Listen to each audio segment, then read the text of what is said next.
अबे वो बेशरम, तू फिर लिया है मांस मछली मेरे घर में बनाने के लिए?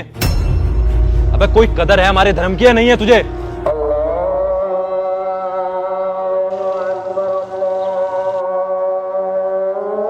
सुधर जाओ, मैं अब भी कह रहा हूं।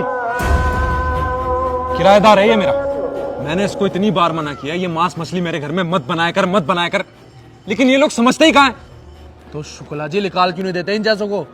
अरे क्या करूं, मेरे छोटे भाई ने वो क्या बोलते हैं उसको, वो एग्रीमेंट बनवा रखा है 2 साल का, निकाल भी नहीं सकता इसे। मेरा बस चले ना तो मैं इन लोगों को देश से निकलवा दूं।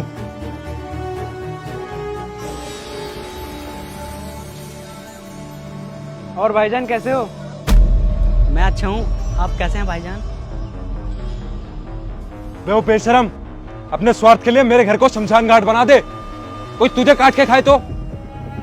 पता नहीं एक तो ये एग्रीमेंट कब खत्म होगा, और तू मेरे से एक बार पूछ नहीं सकता था इसे रखने से पहले? क्या भैया आप छोटी छोटी बातों का पतंगड़ क्यों बना देते हो?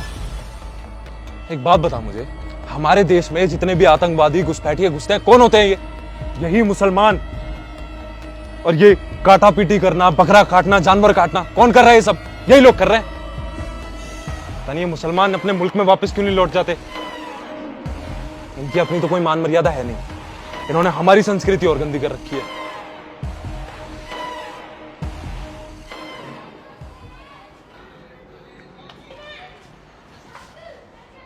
भैया जी नमस्ते। अबे दूर कर इसे मुझसे, दूर हो।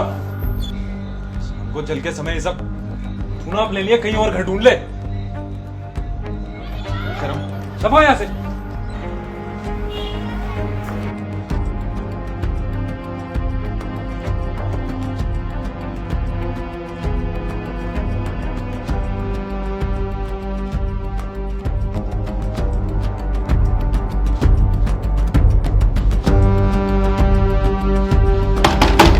दरवाजा खोल।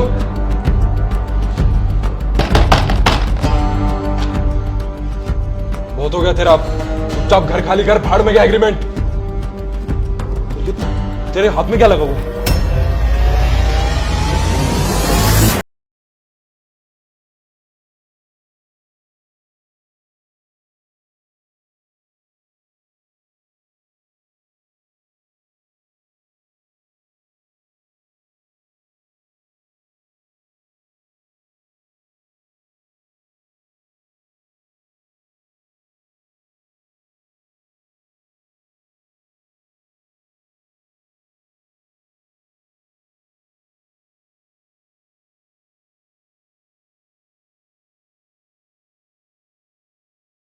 करता हूँ मैं। और जिन थैली को आप मांस मछली की थैली बोलते थे ना, उन थैली में दुकानदार मुझे रंग डाल कर देता था। मैं आपसे बहस नहीं करना चाहता था, वैसे भी एक दिन आपको सच पता ही चल जाना था। मुझे अच्छे से पता है कि आप एक ब्राह्मण हो, और आपके घर में मैं मांस मछली बनाकर कोई गुनाह नहीं करना चाहता। तो फिर तेरे इस कमरे में से ये मांस की गंध क्यों आती है? माफ़ कीजिएगा, क्या आपके घर में कभी मांस बना है? छी, हम लोगों के घर में क्यों बनेगा? तो आपको कैसे पता कि वो मांस की गंध थी?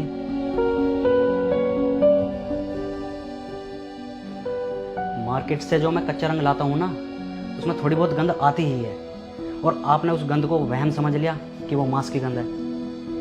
ये जो मूर्ति देख रहे हो ना आप, इनमें रंग भरने से पहले मैं चप्पल भी बाहर निकालता हूँ।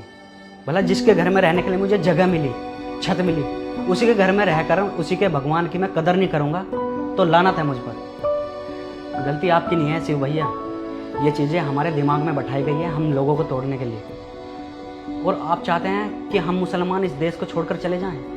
एक बात बताइए भैया, आपके घर में बहन की शादी है ना, तो उस शादी में जो जोड़े की कढ़ाई होगी, शायद उसकी कढ़ाई करने वाला एक मुसलमान ही हो। और आप जो नाई के पास बाल कटाने जाते हो, शायद वो भी एक मुसलमान हो। और आपकी बड़ी बड़ी गाड़ियों को जो रिपेयर करते हैं वो मैकेनिक शायद एक मुसलमान ही हो। सोच बदलिए भैया, हम भी रोटी के लिए घर से बाहर निकलते हैं और आप भी। और वो मुसलमान ही नहीं जो दूसरे के धर्म की इज्जत ना करे। बाकी आप कहो तो मैं चला जाता हूँ। रुक जाओ, मैंने शायद तुम्हें पहचानने में गलती कर दी। तुम रह सकते हो यहाँ पर जब तक तुम्हारा वो कॉन्ट्रैक्ट है। थैंक यू भैया। और ईद आने वाली है ना तुम्हारी, तो साथ में मनाएंगे उसे।